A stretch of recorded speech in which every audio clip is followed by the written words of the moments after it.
Thanks for joining our streaming show, talking all about Hurricane Erin and actually talking about other things as well. But of course, first we're going to talk about Erin, and we have Lee from First Coast News as well. So both of us are going to sit here and we're going to talk. This is something we've both been watching, especially you over there, Lee. You've been watching this one pretty close. We have, because of our beach impacts. You know, Erin going to stay several hundred miles off the coast here of Jacksonville, but our beaches are already rough out there, so we'll talk about that here shortly. Yeah, I bet. So let's get straight to our update. So again, as you can see there from the tropical update, we've got three things to talk about. Of course, all eyes have been on Erin because Erin's the one we've been watching for a week now, and it's the one, our main focus. Now, this was kind of been back and forth. You know, we watched this all last week as a tropical storm, really, for much of last week until we got to, it was actually this time on Friday when it became a hurricane. And then it went to 11 a.m. on Saturday, and it was already Category 4. It was already a major hurricane. Blew up to a Category 5, and it's been going back and forth, an eyewall replacement cycle. It was a Category 3 yesterday. It's now a Category 2, and this was expected. Now, when a storm goes through an eyewall replacement cycle, of course, it is going to weaken, but there has been other reasons why this one weakened a little bit more. Currently, only 105 mile-per-hour winds, and it's moving to the northwest at 9 miles an hour. Central pressure is 961, and the hurricane hunters are in it now and going to continue, looks like 94 miles an hour. So we could see this one weakening a little bit more, maybe, or holding together before it could potentially strengthen up again. So one of the reasons why, take a look at your water vapor. And one of the things is you'll notice here, this brown right here, that is some dry air. And it looks like the whole is basically sucking in that dry air, which is what has weakened the storm. One of the things that's weakened the storm. And we talked about this, we hit on this a lot last week, is the escape route. It's looking for that weakness in the high pressure for it to make that turn up towards the north.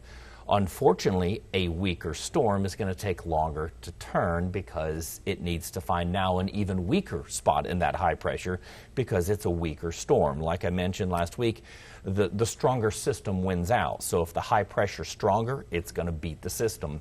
And that's what we're looking at right now. And that's why, again, it's made a little bit more of a push towards the northwest instead of completing that turn to the north.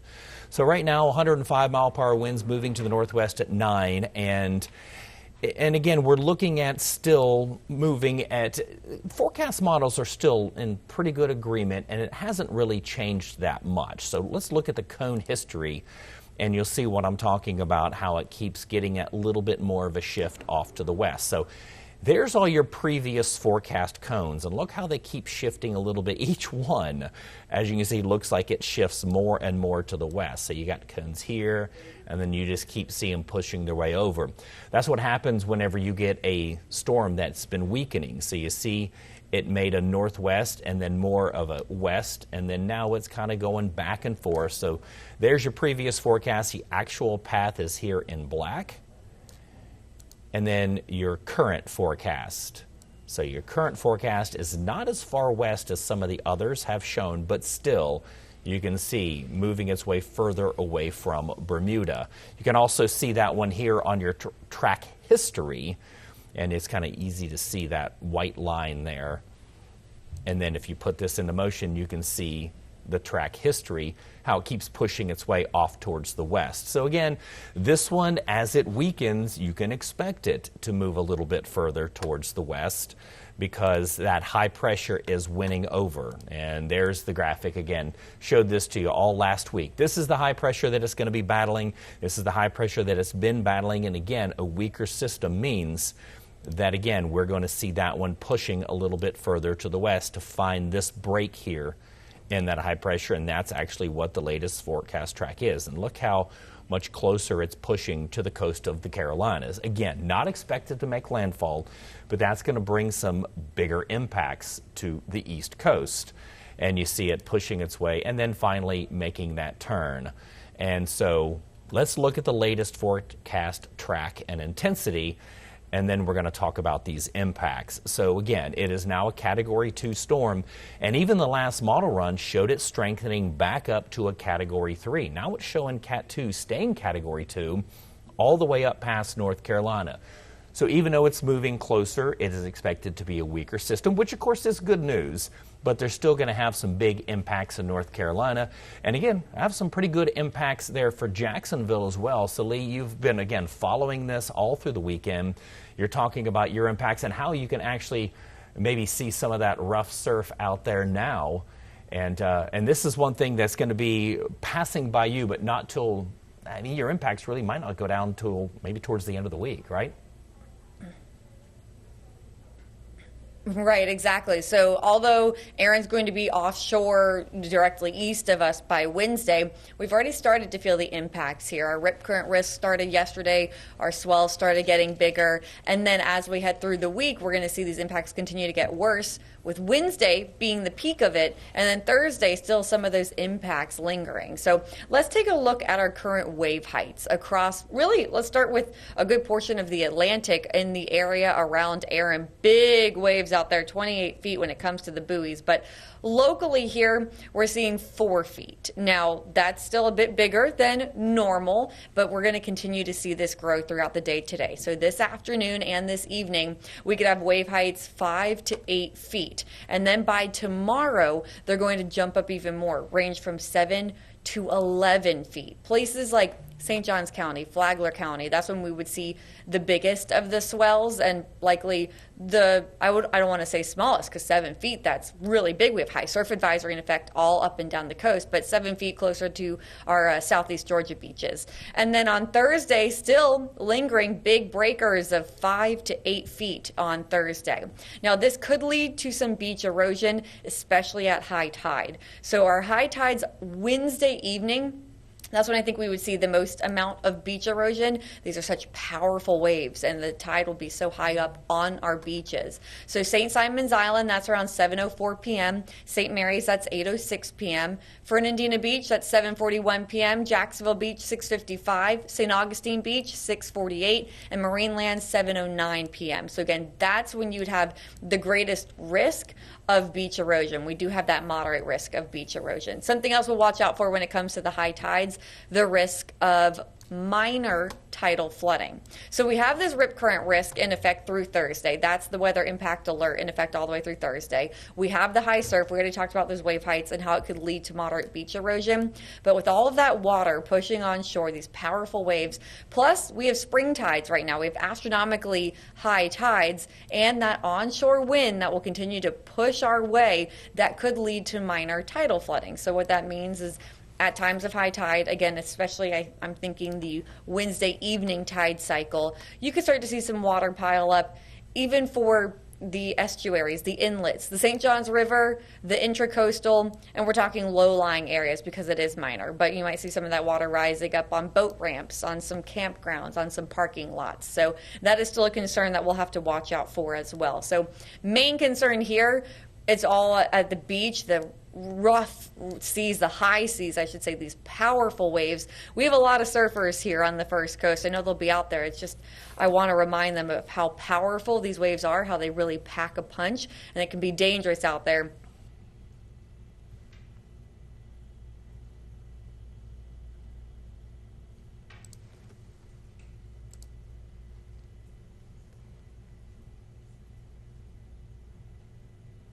Sorry, we had a little technical difficulty there. So getting back to Hurricane Erin, and we'll get back to Lee here in just a second once we get that worked out.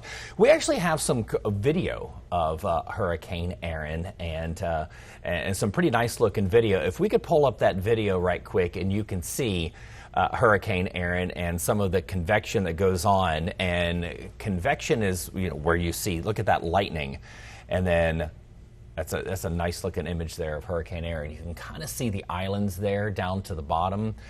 And now this is, again, when it's weakening. Went through an eye wall replacement cycle, which is why you can't see a well-defined eye right there. But again, you see a lot of convection going on. Convection is, you can tell there's a lot of heat there. So that's some good looking video there. of Hurricane Erin. So, yeah, what we're talking about is, again, what we focus on these systems is not necessarily the strength and the exact path, it is the impacts of this system. So let's go to and talk about the forecasted wind. And again, this is going to be a lot for the East Coast. We're not looking at a lot of this for Tampa because you look at a day like today and look at our winds, 11 miles an hour. I mean, that's nothing big. We're used to 10 to 15 mile an hour winds pretty much on a daily basis. But look at Freeport at 22, and you can even see some of the islands of the Bahamas, 20 and 40 mile per hour winds working their way up the coast there. And as we go throughout tomorrow, today and tomorrow, look at Jacksonville and Savannah. You got 13, 14, and up to in the 20s. So it's going to be a little breezy day. And again, that's why we were just talking about the impacts and on that surf. And then we can see, again, those, when they go up to the north, are going to get a lot stronger the closer to the coast. But we're looking at winds in the 20s. Do we have Lee back now? Because we want to let her finish about talking about the impacts that she has, that they're going to be seeing there in Jacksonville over the course of the next couple of days. Yeah, it seems like we had a little bit of a difficulty there with your feed freezing there. If you want to go ahead and finish up what you were talking about. Sure. I mean, you're doing a great job, covering all of it too. I pretty much got everything out there. Sorry about this technical difficulties. Live stream. It's proof that it's live, right? So all I was going to say is that, I want to remind our viewers that all of this, our weather impact alert, it's all to do with the dangerous surf. It's not rain. It's not wind here when it comes to tropical storm force winds or the blinding rain with rain bands. So this system will stay well off of our offshore of us. It's just for the coast. But then I was going to toss to you with how it's different for the Outer Banks and areas up in the coastal North Carolina area. Yeah, that's right. And here's what you're talking about. So what we do is we can see this wind field, and this is the chance for tropical storm force winds.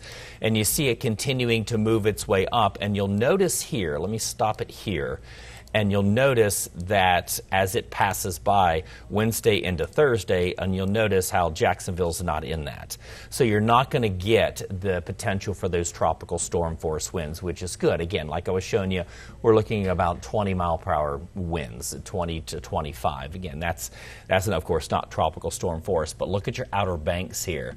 And they got up to a 30% potential to get those tropical storm force winds.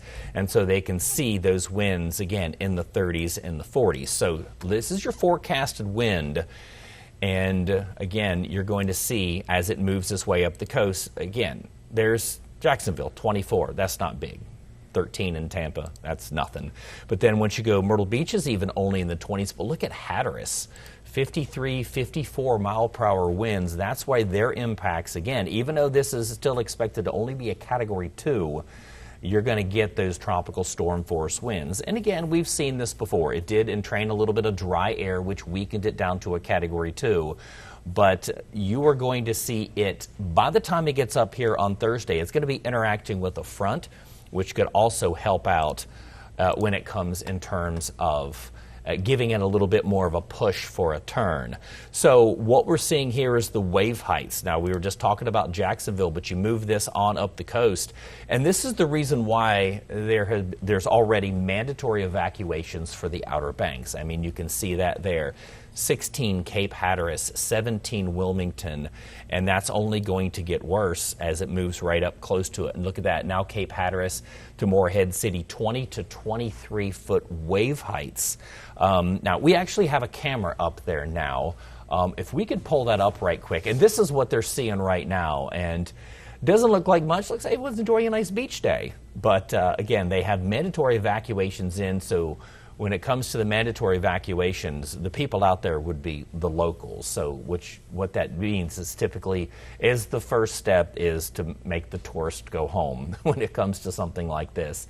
And the surf doesn't really look too bad out there right now, but it will be getting worse. And again, what you're seeing here, that 20 to 23, is going Wednesday night into Thursday morning. So you can see a lot of people out there really just looking, and that does look a little higher than what it normally is. So that's only going to be getting higher as we go throughout the next couple of days. And again, even that one pushing offshore only as a Category 2 just shows the strength of that wind field and how it's going to push there. And they're looking more than likely on some beach erosion there as well. Look at the current watches and warnings. And again, as this one moves up the coast, and again, just like we talked about, there is for Turks and Caicos the tropical storm warning, which should be actually expiring sometime later, probably this evening, going into the overnight. We have a tropical storm watch there for the southern portions of the Bahamas. And then you move your way up the coast. There's your tropical storm warning for the Outer Banks. This is the reason why they did the mandatory evacuation up there in the Carolinas. And you move a little bit further to the north, and there's the tropical storm watch, because again, you want to talk about longitude. It sticks out further. It sticks out. That's what we always joke. I'm from the Carolinas, that the Outer Banks stick out like a sore thumb, and that's why they always seem to get brushed by all these systems, is just because of where it is. So they have the evacuations up there, and you look at the individual forecast models, and again, they're still pretty good on making that turn and actually not hitting the Outer Banks. So there it is, as you can see, still making that turn there and heading its way out to sea. So there is again, reason for concern up there in the Outer Banks. There's reason for concern there in Jacksonville as well. And because, again, like you said, everyone wants to go out and look. The surfers want to go out there and have some fun because, normally surfing is okay, but this, again, makes it a lot better. But you got to heed the warnings, especially, again, as you go into tomorrow and you get those high surf. But also, one of the reasons why we're here every day is because I'm sure you guys have seen it on social media. There is the potential for something right back behind this. So as we see Erin pass over the course of the next couple of days, Lee, we're looking at something that some of the forecast models have been showing maybe coming a little bit closer, but the good news on this one is that the models don't like this one, luckily, as much as they like Hurricane Erin. So, Lee, what are you seeing with this next? Here's the latest update. What are you seeing with this next thing, the next couple of things back behind? That's true. Next couple of things. So first and foremost, everyone watching, I want to let you know this isn't uncommon. This is a general area that we see these tropical waves form this time of year, and they work their way across the Atlantic. And this is when we start to see lots of areas pop up. It looks like a train of invest areas of tropical waves. And so we have two more out there behind Erin. First and foremost, I want to let you know none of them look too concerning right now, something that we are watching closely, but at least for the Jacksonville area, I'll speak to you all. Our concern right now, Erin, with those beach impacts, we'll let you know if you need to start paying more attention to the systems behind it. But right now, we do have that medium chance of development in the next 7 days for that orange area that's starting to approach the Leeward Islands. So it's in the central Atlantic right now. It's not going to develop within the next 2 days. It's got a 10% chance, so very, very low chance. But it could actually start to form beyond that, so in the next 7 days. And models have been picking up on this tropical wave for a while now, but have been all over the place on where it would be going. You might have seen some scary snapshots on social media about it moving into the Caribbean and then the Gulf. But now, models starting to keep it more to the east, and we'll break that down for you in just one moment.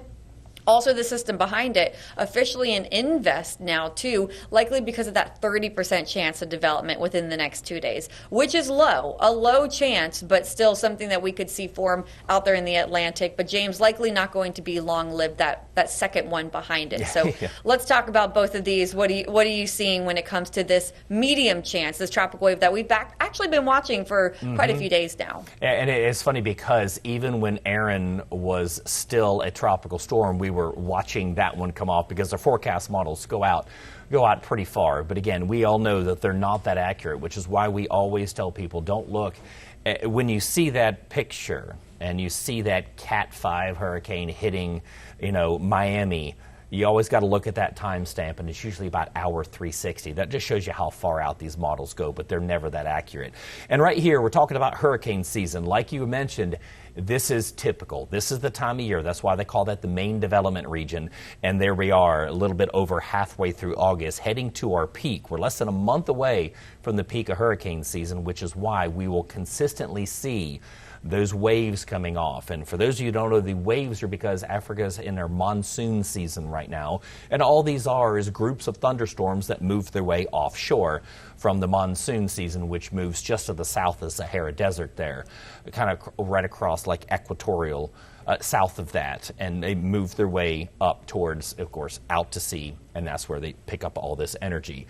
So yeah, got a lot on these two as well. But again, like you were mentioning, the forecast models have been kind of all over the place on these.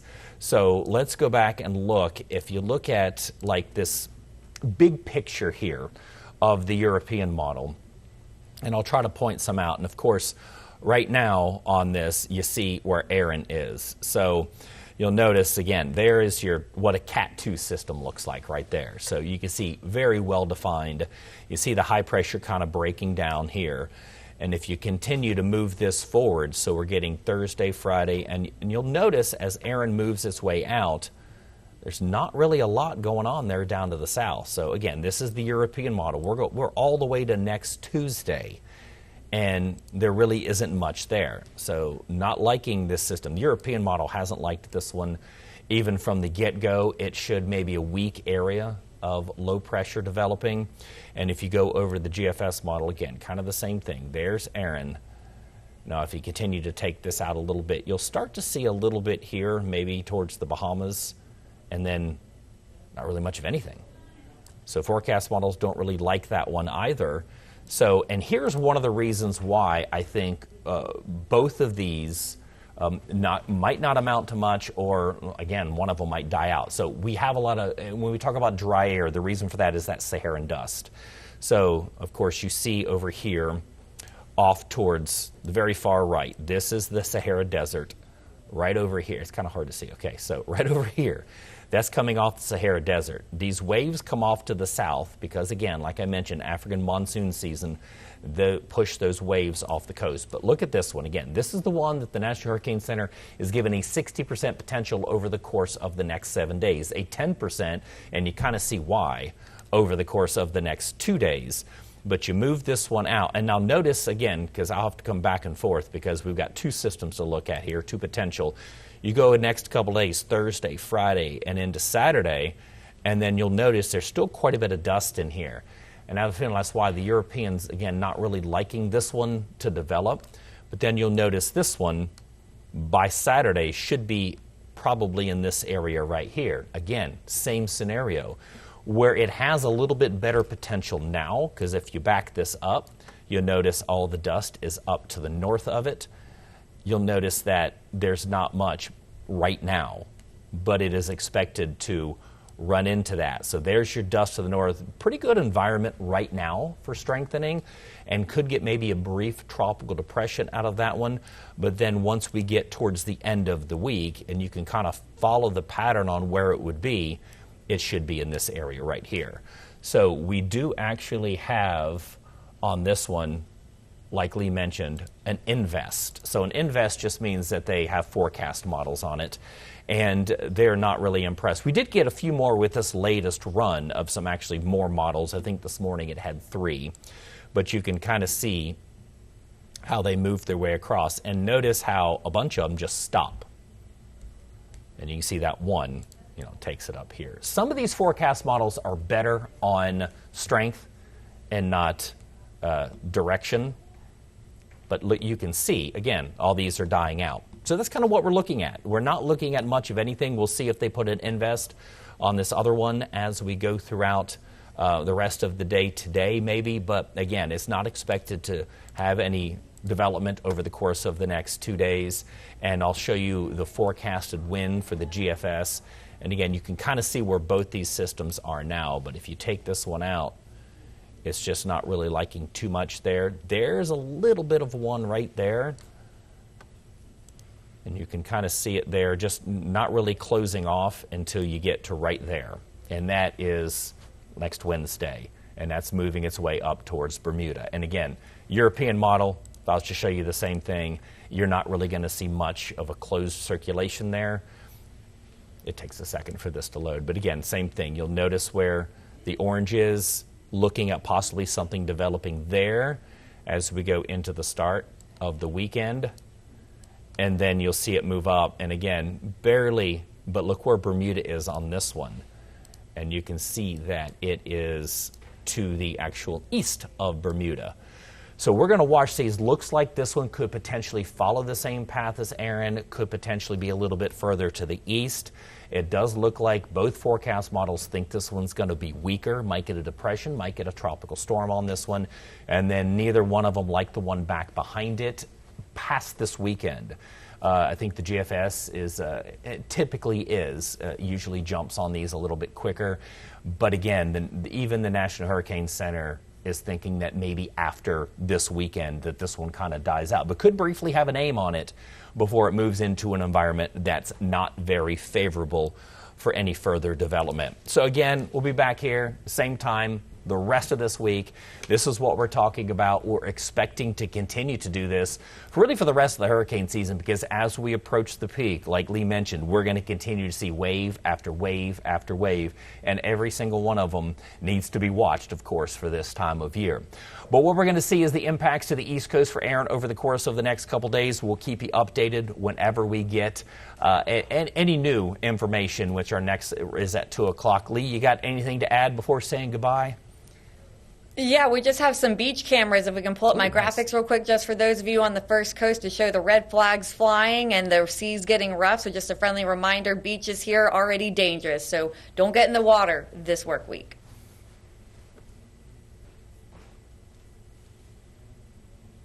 All right. Thanks for joining us, and we'll be back here. We'll have our updates throughout the evening and also really for the rest of the week until Erin is up and out of here.